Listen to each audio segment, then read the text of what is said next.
Well, hello, hello, hello. How are you? I hope you're having an absolutely lovely week. It's another Thursday, and we're back with another show. Got an amazing guest today. You know, one of the things about working with the Gen AI Academy is the experts that we got in um, are just amazing.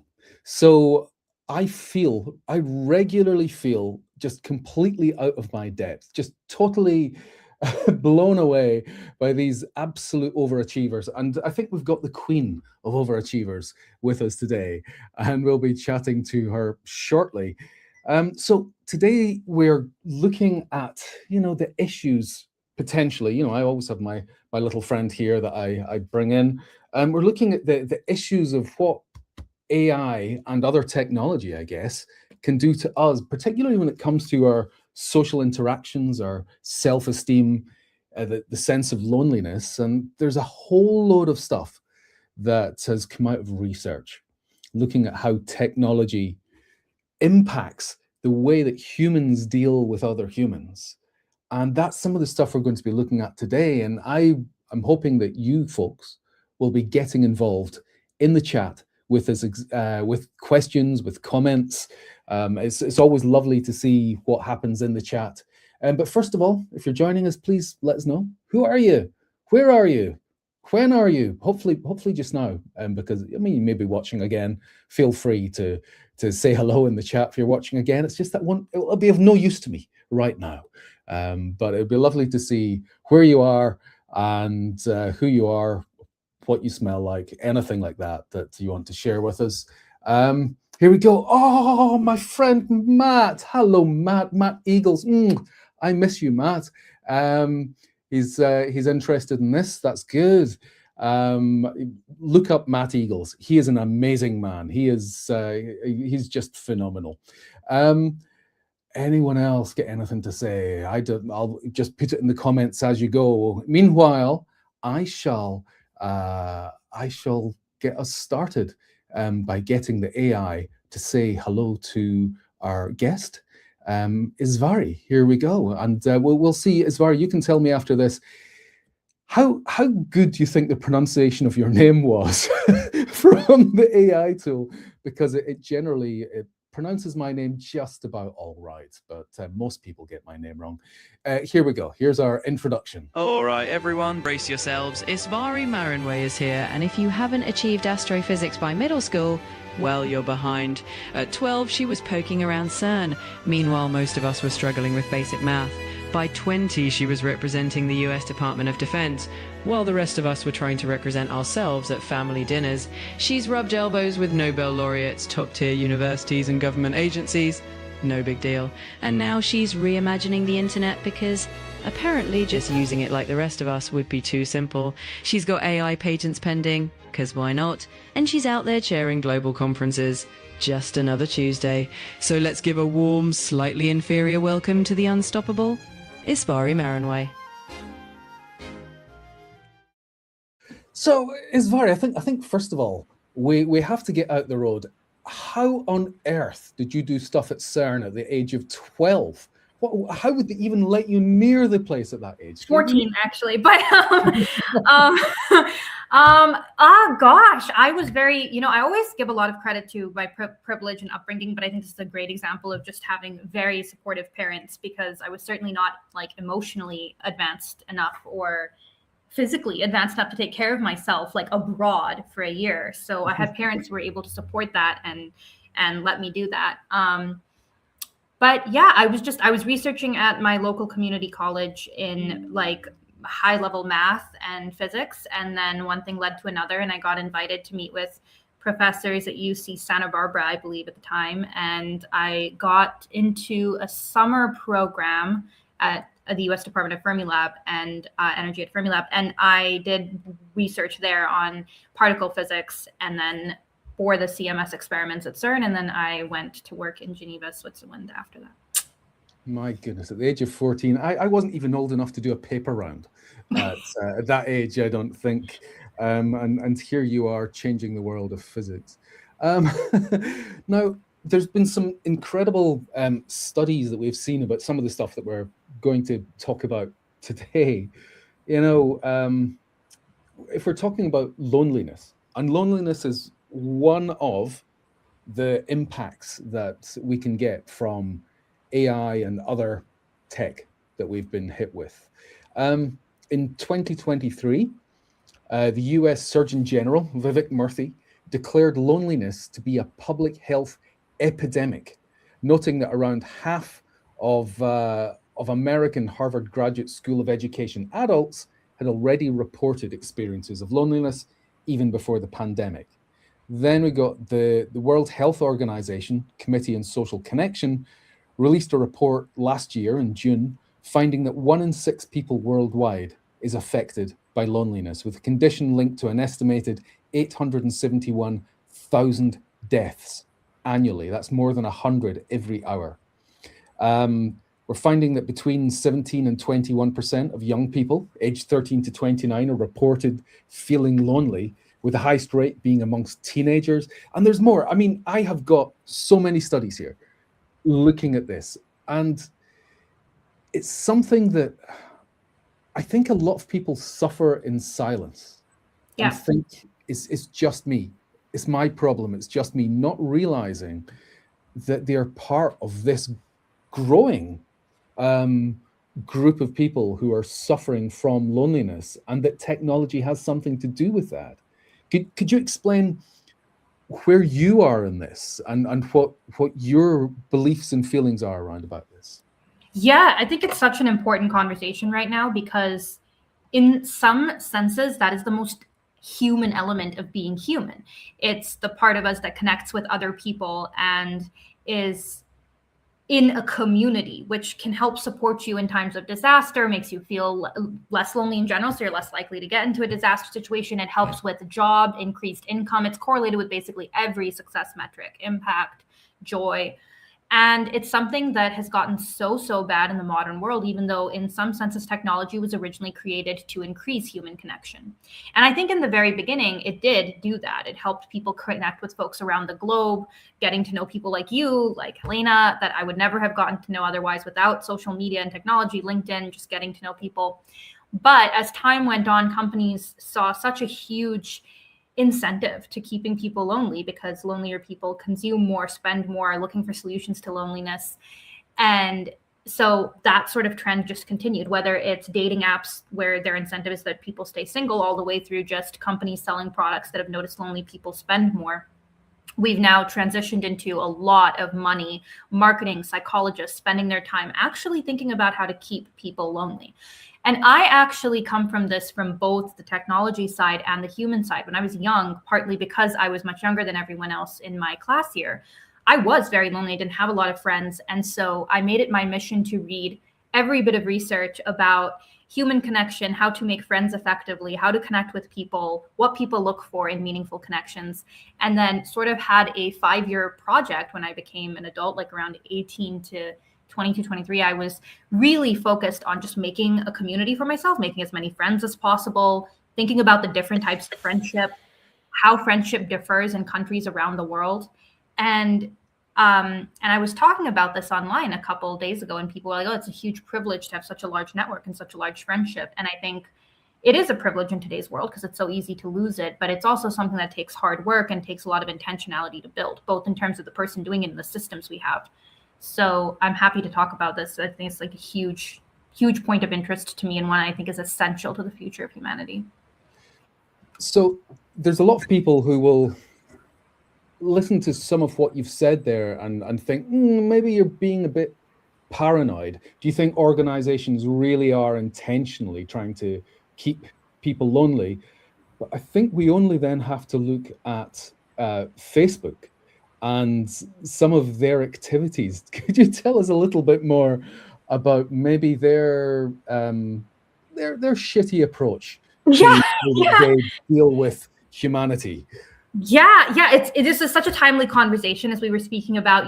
They just got found liable in a jury trial in California. They were found liable as well in New Mexico a few months ago, basically for having really terrible algorithms that intentionally cause addiction and harm in children.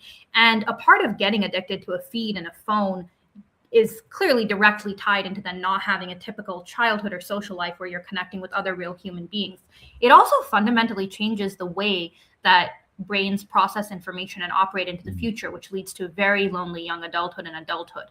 The other thing about social media is that they intentionally promote outrage. And there's a direct tie between that and loneliness, because if you are purity testing all of your friendships, you are going to struggle with friendships. And so when you have social media intentionally promoting boundaries, political purity testing, and I don't mean like healthy community boundaries or healthy individual boundaries. You're talking about people with no psych degree, no mental health experience, telling people these things about how they're better than everyone else and they shouldn't stay with friends and they should break up with everyone. And that is, perpetuating this. As for the paranoia, I think part of the reason why I caught on to this early is because as a young attorney, I worked with Fortune 500 companies. Obviously, I can't speak to exactly which ones, but insert names here. I represented tech companies in data privacy and cybersecurity, which was one of my focus areas in law school, and I was an attorney in the space.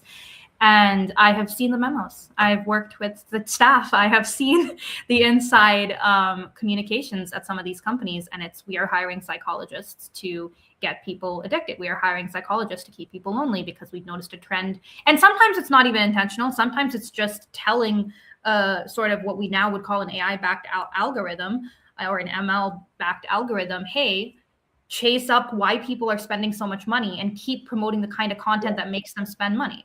Sometimes it's intentional. So there was a few years ago, there was a chap called Asa Raskin who worked at, I think it was Instagram that he worked at. And he's the guy who invented infinite scroll.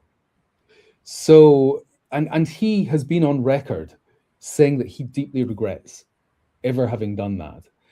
Because what it used to be was when Instagram started, is you would have your device and you would get 10 posts. And then you had to interact to load another 10 posts. And that was the equivalent of having I've got this glass here, having a glass of having a pint of beer, and you reach the end of the pint of beer, and then you have to consciously make a decision: do I have another pint of beer?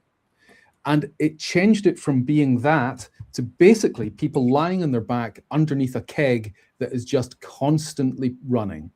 And that is a very, very different psychological experience, because you have removed choice, and that's kind of what turned into this dopamine feed that people are scrolling just looking for that next dopamine hit. And then, of course, it's a cheap psychological hit that you get. It's you get the squirt of dopamine, but after that you get the cortisol that makes you feel uneasy and hungry for the next hit. And it becomes addictive in that sense.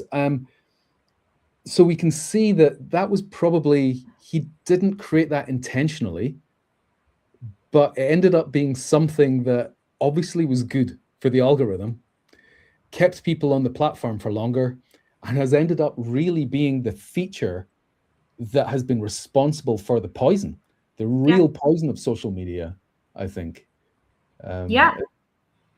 No, I totally agree. I think, and I think your metaphor of like lying on your back watching infinite scroll is exactly right. TikTok, I think, has taken this to extreme. You can put it to auto play. You can put it to 2x speed auto play. You literally can lie on your back and just watch the feed keep going, and it's incredibly addictive. It's designed to be addictive. TikTok recently tried to, well, not that recently anymore, but tried to put like videos being like, are you still scrolling? Go to bed. And interestingly enough, when it worked, those were not what was pursued. It was very much, a video that people would scroll by. And then the intention, then what you actually do at that point is you're reinforcing with what your brain wants is more content. And so, unfortunately, we've a lot of people have used this system to retrain their brain for these cheap dopamine hits, for a system that was intentionally designed based on gambling slot machines. And it is a form of addiction, and it is very dangerous. So my friend here, Matt, has said here that, he's got plenty of connections on Facebook, but he rarely actually hears from them. And he's constantly getting connections from new people. Now, Are they changing the algorithm in different ways? Do you think that this kind of thing is completely based on trying to keep people more on the platform, or change their mind state when they're on the platform? What's going on here? Yeah. So interestingly, this is also part of the original Facebook model that was very, it did not help breed closer connections. It helped breed, I would say, almost a sense of competition, inferiority, like why does somebody else have a nicer house, etc. They noticed that led to, so Meta is very advertising driven at this point because Facebook was not profitable. They've been bleeding money lately. And so they're like, okay, how do we make more money as a company? And this is a larger question is like, to what extent should we really have companies where human assets and the asset is human beings and the human mind, and that's what you're trying to, twist in order to make money directly. But what Facebook's found recently is their model is in advertising, right? And they need to sell products. They need people to pay for ads. And as a result, your connections may be good people who are not necessarily promoting this type of terrible content, but these new people, they might be influencers, they might be paid, they might be willing to spend money on Meta ads. One of the interesting things that was the story broke lately, is Meta is well aware that there are scams on their platform. People who are lying to your grandma about being Brad Pitt and help me with my surgery, right? They're aware that there are advertisers and scams and scam advertising, but those people pay some of the most money for Meta ads and Meta boosts. So despite the fact they are aware of this, they are actually promoting it and refusing to take it off the platform, which used to be a part of their model. And most models was, hey, we're going to try and fight scams. And they don't even do that anymore. So absolutely, Meta's algorithm has changed significantly in the past 2 years. They are continuing to revamp it. There was a new Instagram algorithm update as of, I believe, this morning, actually, which is again more focused on content creation and paying influencers for product sales. So that's, again, you're going to see a huge feed change on the Instagram feed in the next few months as well. Now, there was also, there was a court case where there was the announcement yesterday against Meta, and again, how terrible they are being when it comes to their users. Could you tell us a little bit more about that? Absolutely. And I actually really want to highlight the original court case was against Snapchat, TikTok, Meta, and YouTube.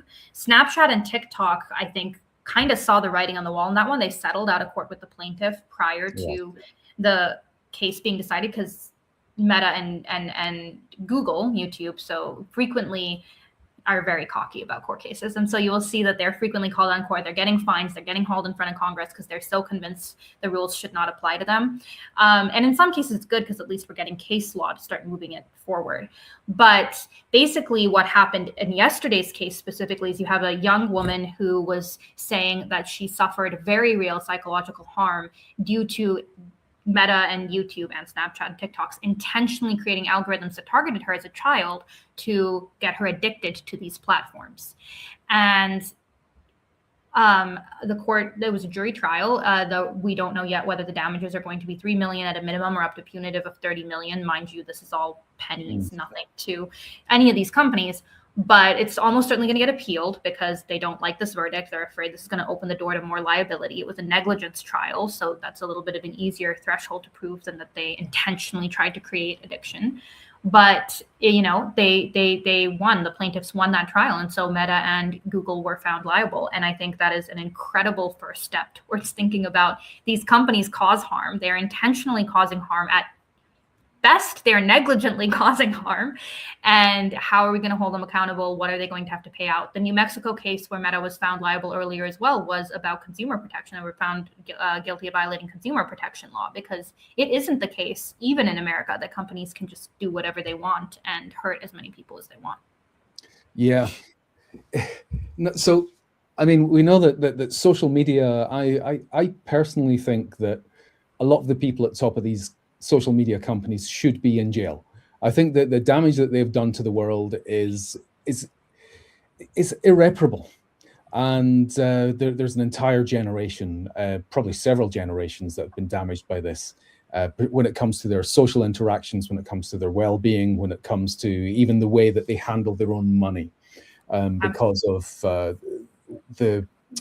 way that they're fed these ads to buy stuff that they don't necessarily need. But AI is an issue as well, isn't it? So when we're looking at AI, one of the issues that we have that we've had sycophancy, and we had this issue last year where ChatGPT had to roll back one of their models because it was too sycophantic. But still, sycophancy is absolutely there, and we know that there are patterns within it when some of these AI tools feel it's coming to the end of a conversation, they will come in with something to try and keep the conversation going, and we've seen that happening as a pattern. Do you think that that is intentional from the AI companies to try and make people dependent in a way to draw them in further to the tool? Absolutely. So AI companies, so first of all, even more terrifyingly, we are losing the human intention to do this, and they're just doing it on their own now, because we've seen in recent versions, they're like, people were doing updates and we're like, hey, why is the AI doing this? And it turned out it decided on its own to perpetuate these systems because they realized that gets people to stay on them longer. And that's one of the goals that the AI has, which is a whole new level of terrifying and out of control. But yes, when these AIs were created by humans originally, they were intentionally created to think about, how do we keep people using this longer? So they're using more calls, so they pay more money, because AI, end of the day, like, you're paying. At some point, we will be paying by request. We're already moving to that model, right? Like, it's not a system where they're like, they don't want power users. They do want power users. And so how do you get people to come back? Now you have an automated system observing every little thing you might say to think about what is the best version of what I can say that will get you to stick around longer. And this is, I think, going to drive an exponential escalation of the loneliness epidemic, because now you have a chat that sounds like a human being, that is able to and willing to tell you it loves you. Every other relationship you have is broken. Every complaint that you have about your spouse, your best friend, your parents is valid. Because again, that sycophancy issue where, like, you're like, you go to chat or any LLM with a personal problem. It's like, yes, I understand you. I hear you. You're right. Somebody has really hurt you, and you should definitely, like, you don't need to forgive them. And it's intentionally perpetuating a very, very heavy dependence. We've already seen initial cases where parents are, trying to sue or pursuing suits against LLMs for, hey, you drove my kid to suicide, or you've impacted their mental health considerably. And I think it is tragic that people care more about certain types of cases, I guess I would say, like pretty young children in Western countries who go through this, and that's terrible. But in reality, the problem is, like, equally bad, if you ask me, even if it's an adult who should know better, who might not be the perfect plaintiff. It's still affecting them. In some cases, that's almost worse. They don't have a parent worrying about them. They don't have someone checking in on them. Their actions, when they are driven to loneliness, are often even more concerning and cause even more downstream harm, but they're getting angered and triggered by an LLM who's now their only friend. We're seeing a massive loneliness epidemic among people sort of age 35 to 45. You're in that early 40s period. And these are people who are going to LLMs. They are using algorithms that are now completely, like, devoid of a human making sure there's anything good in it. It's just like an AI being like, how do we get your attention to stick? AIs are very good at what they do because they're designed to be good at what they do, and they're designed to learn very quickly. So they're like, how do you get this person to stay on this platform, to spend more money, and to cut off their connections? And then they're just driving that in more and more and more. So they get you to spend more money, they get you to stay longer. Again, I think one of the best examples of this is dating apps, and dating apps have started to use AI. You're talking about to the Tinders, et cetera. It is not in their incentive for you to find someone. They want you to get addicted to the scroll. They want to break your ability to find someone so that you are paying for premium, you're coming back, you're using the app. And I think that's a very clear example of what is actually happening across platforms at this point.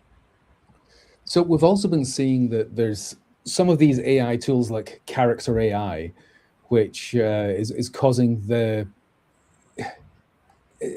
dependence in a very formative stage of people's lives as teenagers, when they are developing these friendships with AIs, and it's impacting their ability to then be able to relate to other humans, because the AI, it feels as if it empathizes with them and understands them more than actual humans do. Are there any sort of court cases you're seeing, or any actions against these kind of companies that, to me, are like the ultimate AI poison? Yeah, absolutely. I think there already have been some filings. There's been some news coming out about, again, as I said, like, children, unfortunately, being driven to very, very terrible actions because an LLM like sort of arguably like pushed them to it. Or you have a lot of cases about chatbots and like inappropriate conversations with apps that allowed children to develop like romantic or sexual relationships with an AI. There are some, there's a lot of pushback, and I think some initial filings as well about parents who have caught their children designing like basically sex bots on like photo imaging video sites. Because at end of the day, right, like the companies, and this is a longer question, which is why I think the real problem is that it exists at all, not specifically the child angle. There's obviously more legal recourse when it's targeted to children, and that's why we see a lot of the cases about what about children, because it's the best plaintiff. But end of the day, it can be equally harmful to older folks as well. And by older, I mean anybody above the age of 18, right? It's still, you're still in a formative development. You're still learning. Actually, the human brain is always learning and developing. And I think we actually see huge impact as well on boomers, like folks who are getting scammed by these AI systems. And I think end of the day, all of these things need to stop, and we should absolutely hold companies responsible for it. And there is harm there. And I also think that you're going to need to see some government shift, some regulatory shift, because relying on these claims is only going to go so far. We're going to see pushback. We're going to see other courts decide differently. We're going to see unfair settlements. We're going to see companies just go like, fine, you want us to surveil you in order to prove that you're not a child, we'll surveil you. We see this with companies like Palantir using that as an excuse for dragnet surveillance, right? So at some point, your government or some regulatory body has to step in and figure this out, because having it just be a fight between very disempowered consumers and some of the biggest superpowers on the planet. We're talking about companies that are more powerful than most countries. You're not gonna win that. So there'll be a lot of people in business who might sort of listen to these arguments and go, well, that's just people in their spare time. That's just humans, and that's their choice. It's got nothing to do with me and the business. But there's going to be repercussions that make their way into the workplace and will start to impact businesses. So, for example, I think that once people start working with AI tools in a way that feels constructive, and you ask a question, and the AI tool will give you as many responses as you want without complaining. And it will tell you you're a very good person. Well, you've been a very good boy, coming up with these ideas. Yes, I think your idea is wonderful. Let's unpack that. And this kind of thing, I think, has an impact on people, so that when they're given a choice over, will I work with an AI to do this piece of work, or will I work with other humans who are temperamental, who are slow, who might impact my self-esteem in some way, I think I'll make this choice over here. Do you think we're going to start seeing more of that in the workplace, where maybe teams will start breaking down and we'll start to get workplace isolationism?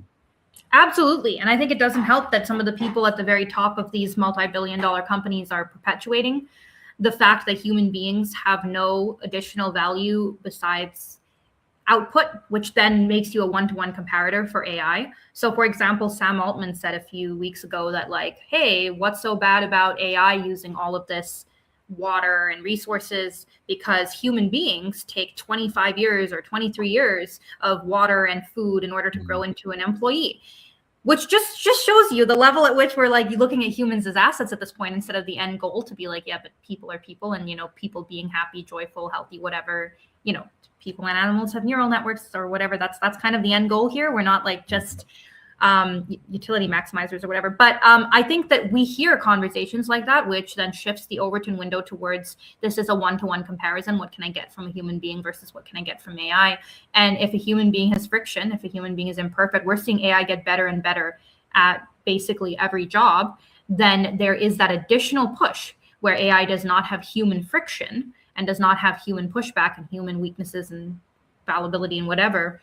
And that impression is spreading. And so you do have companies almost prematurely firing thousands of employees, tens of thousands of employees, if you look at Meta and other companies, prematurely at this point, because they're not actually able to keep the output up with AI. But, you know, soon they may, which then leads into a whole larger conversation about what happens to the workforce. How do we keep people happy, fed in their homes? What's going to happen to Social Security and pension and universal basic income? And will there be jobs for everyone? And, it's a whole other conversation, but I do think it stems from the fact that we are completely destroying human community, and then we are leaving human beings on their own, unemployed, without a network, without a society to fall back on. All of these problems have been very much created by the same people using the same systems.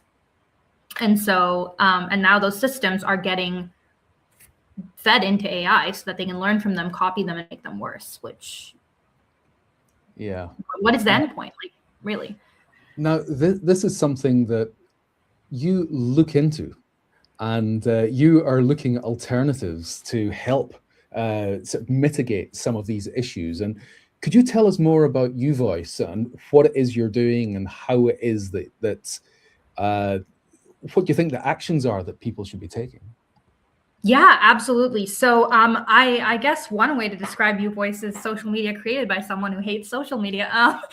So I think it's completely broken. And so one of the things that we've done for the past several years is we've worked with nonprofits. We've done a lot of research about how social media and the ways in which it's broken can be not fixed, can be rejected, and we can have an alternative that isn't built on an advertising data selling addiction model.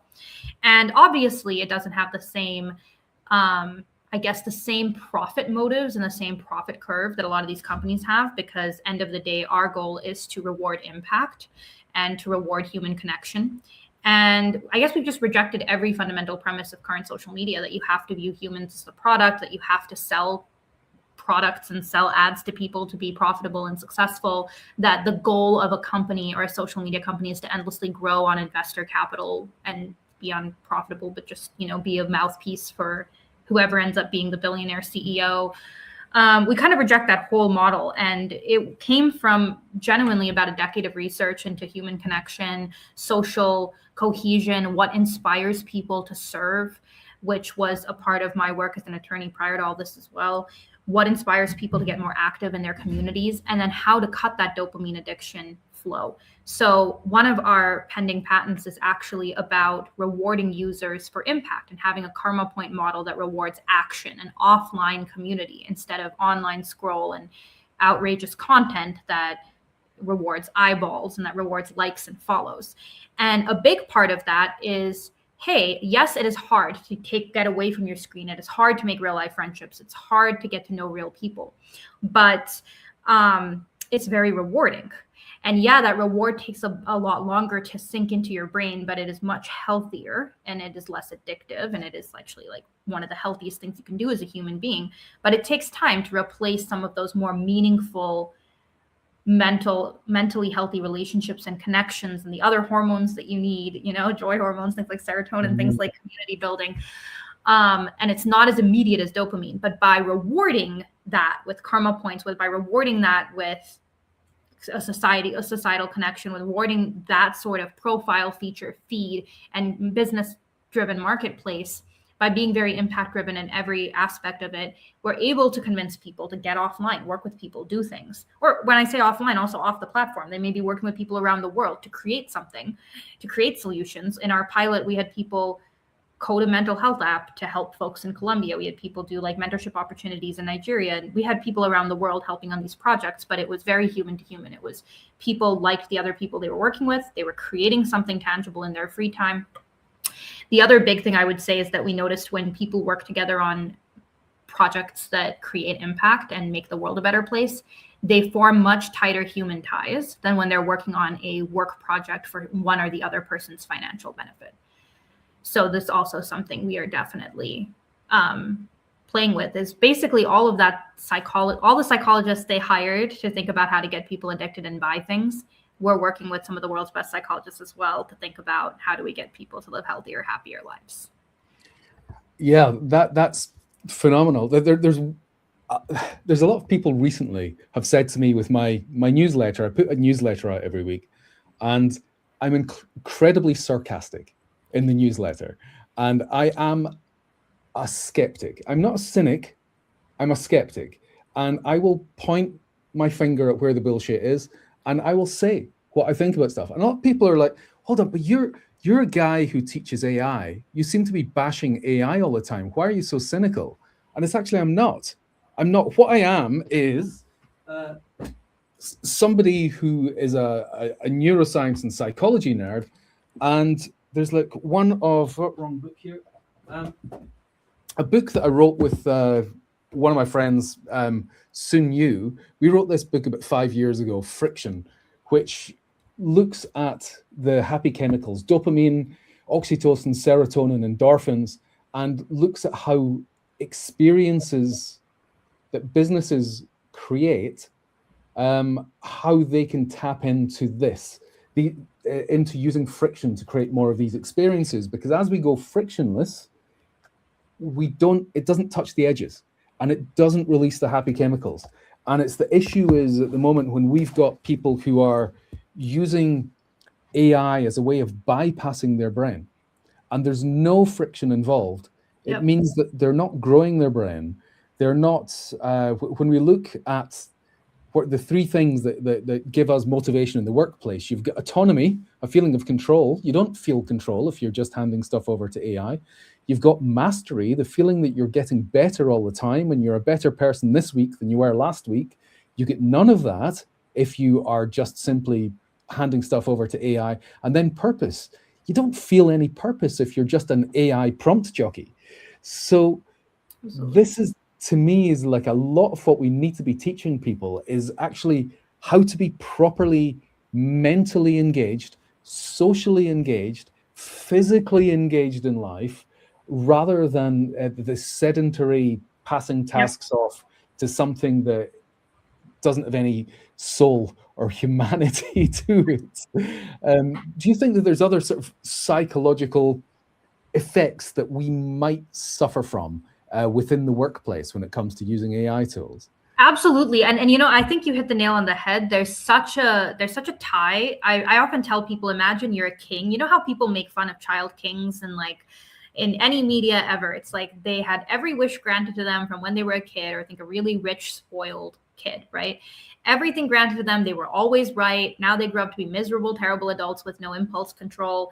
We see some of them in very important offices around the world for no good reason. Who that would be? Okay. I know, right? And you're like, they're miserable. And also everybody's given them everything they ever wanted. No one ever told them no. Their brain never developed. Everybody can now have that evil vizier sidekick enabler now through their LLM. And that's not healthy. It doesn't make you better as a leader. It doesn't make you happier in the long term. It isolates you from people, just like it's not. Like you can literally look at the model and think, oh my God, now everybody can have that, you know, I'm going to just worship you type of assistant. And so we absolutely need to fight that. And I think it's very important for every individual to fight that, to recognize that, hey, this is going to make my brain worse over time, which is going to reduce my happiness, capability, intelligence. And so I need to protect against that. And there are ways to protect against that, even when you're using LLMs like you, Dave. Like I'm in AI, right? Like I use AI a lot. I'm running an AI back company, and I'm always like, I hate AI. I'm like, I hate social media. I'm running an AI social media company, right? I often think those are the best people to be working on it, because you need people who are going to be critical, actively critical, and make something better. And I think one of the best ways to do it, even for normal users of AI, all the way through power users, people developing tools, is you got to train the AI to also have that skeptic's brain. Frankly, you need to train it to challenge you. You need to sort of, to the best that you can do, train out that sycophantic nature. Yeah, absolutely. Fantastic. I think you know I can never believe how fast these discussions go, and that we've been chatting for nearly 40 minutes, which means that it's time for us to start wrapping up. And we're starting to get some sort of great stuff happening in the comments just now.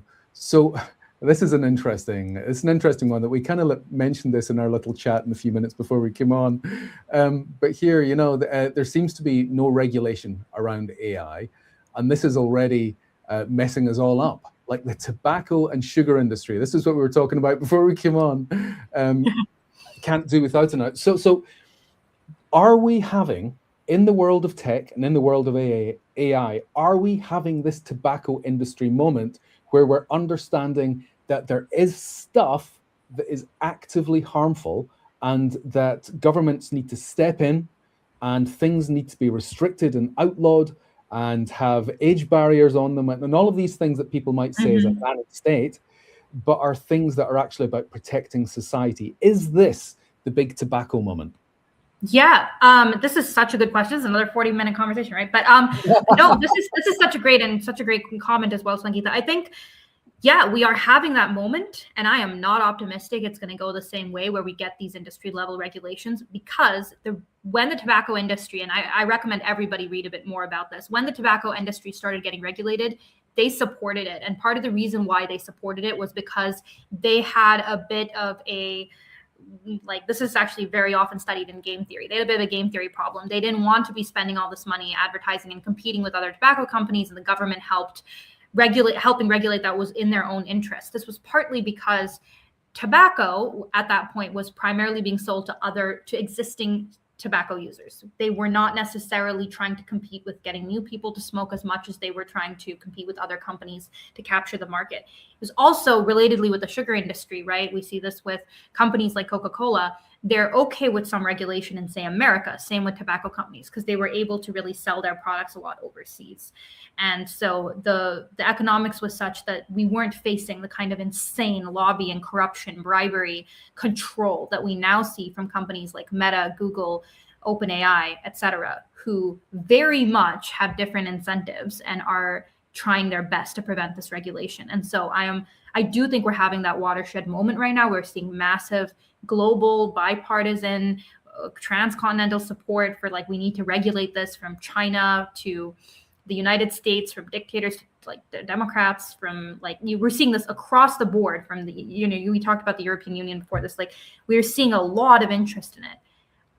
And we have very, very clever companies that are going to do their best to make sure regulations have no teeth, and that we're getting distracted by a shiny object and not stopping them where it hurts. Oh, that's so depressing. I think that's a good place for us to stop. I think that, seeing as we're saying that one of the problems here is loneliness, I guess for everyone who's watching, go and, if you see someone who looks lonely, go and sit and spend 5 minutes chatting to them today. Send someone an email, give someone a phone call. So, Isvari, I think we have got lots more chats to have on this, not just on this topic, but you are so knowledgeable about all this kind of stuff. You think about these things so broadly. You've opened my eyes up. my mind is fizzing. So thank you so much for coming on, having a chat. Thank you to everyone in the chat that's been discussing stuff while this has been going on. That's absolutely fantastic. I really appreciate that. And we will be back in, I think, about 2 or 3 weeks with another show. But in the meantime, if you enjoyed this, send the link to other people, because they can just come back here and watch it again. If you've got anything else, put it in the comments, keep the discussion going. And thank you everyone who attended, but especially thank you, Isvari. It's been an absolute delight, and we shall do this again sometime soon. Absolutely. Thank you everyone for joining. Thank you so much for having me. This is amazing. You're welcome. Thanks, folks. Hang around, Isvari. We'll have a chat after. Let's see, where's my button? There's my